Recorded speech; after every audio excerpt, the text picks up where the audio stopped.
അവർക്ക് ഉപ്പുമാവായിരുന്നു കേട്ടോ രാവിലത്തേക്ക്. അപ്പോൾ ഞാൻ എൻ്റെ ഒരു പഴയ കാലത്തിലേക്കൊന്ന് പോയി കേട്ടോ. എൻ്റെ ചെറിയ കാലത്തൊക്കെ അമ്മ ഇങ്ങനെ റവ വറക്കണ സമയത്ത് ഞാൻ പോയി ഇങ്ങനെ അടുത്ത് നിൽക്കും കേട്ടോ.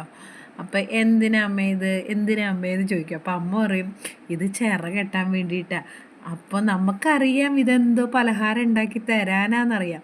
പക്ഷെ അമ്മ അങ്ങനെ പറയുമ്പോൾ മനസ്സിൽ വിഷമം, ചിറ കെട്ടാനാണോ ഇനി. അന്നത്തെ ഒരു ബുദ്ധിക്ക് അങ്ങനെയൊക്കെ ചിന്തിച്ചിരുന്നു കേട്ടോ. പിന്നീടല്ലേ മനസ്സിലാവണം അതൊക്കെ അമ്മ നമ്മളെ ചൊടി പിടിപ്പിക്കാൻ വേണ്ടി വെറുതെ പറയുന്നതാണ്. അങ്ങനെ ഒരു ഒരു കാര്യം ഞാനിങ്ങനെ ആലോചിച്ച് പോയി പെട്ടെന്ന് ഉപ്പുമാവ് ഉണ്ടാക്കിയപ്പോൾ. അപ്പോൾ ദേ രാവിലെ ഞാൻ എല്ലാം ഉണ്ടാക്കി കഴിഞ്ഞിട്ട് ചായയൊക്കെ കുടിച്ചത്. ജ്യൂസ് മോന് ഫുഡൊക്കെ കൊടുത്ത് ജ്യൂസ് മോനും പോയി. അത് കഴിഞ്ഞ് എന്താ പറയുക, ഇച്ചായനും ഫുഡ് കഴിച്ച്. ആദ്യം ജ്യൂസ് മോനാട്ടോ പോയി, അത് കഴിഞ്ഞ് ഇച്ചായനും പോയി. അപ്പോൾ എല്ലാവരും പോയി, ഞാനും ജേഡുമോനും തന്നെ ആയിട്ടാണ്. അപ്പോൾ രാവിലെ നല്ല വിശപ്പും ഉണ്ടായിരുന്നു. അവർ പോയ ഉടനെ തന്നെ ഞാൻ എനിക്കുള്ള ഫുഡും എടുത്ത് കഴിക്കാനായിട്ടിരുന്നു. അപ്പോൾ ഫുഡൊക്കെ കഴിച്ചു. നിങ്ങളൊക്കെ ബ്രേക്ക്ഫാസ്റ്റ് കഴിച്ചോ? എൻ്റെ വീഡിയോ ഇഷ്ടമെങ്കിൽ ലൈക്ക് ചെയ്യുക, ഷെയർ ചെയ്യുക, സബ്സ്ക്രൈബ് ചെയ്യുക. ബൈ.